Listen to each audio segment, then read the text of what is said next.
Ayan mga promo naka-promo po tayo. I-check na sa ating yellow basket.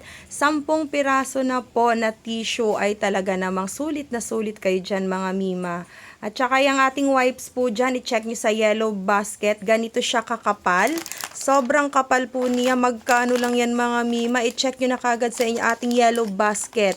Kung ako sa inyo, kunin nyo na yan kasi especially itong ating tissue, kailangan nyo po yan, lalong-lalo na kapag kayo po ay may mga primary students. Pag kinder, grade 1, grade 2, 3, even hanggang grade 6, kailangan na kailangan yan sa kanilang pag-aaral kasi napakainit sa school. Kailangan lagi silang may dala niyan sa kanilang bag.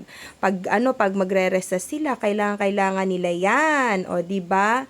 Maski nga tayo, maski nasa trabaho tayo, nasa office at kung saan-saan pa, kailangan handy ang ating tissue. And kailangan din natin of course ng wipes. Kailangan natin 'yan pagkakain tayo. And maski anong mangyari mga mima, kailangan natin yan. Kailangan yan ng ating mga babies, mga adults, ganyan. Kaya ano pang inaantay ninyo? I-check na sa ating yellow basket and i-check out nyo na syempre. Ayan. O, diba? O, diba mima, ang mura na yan. Ano pang inaantay nyo?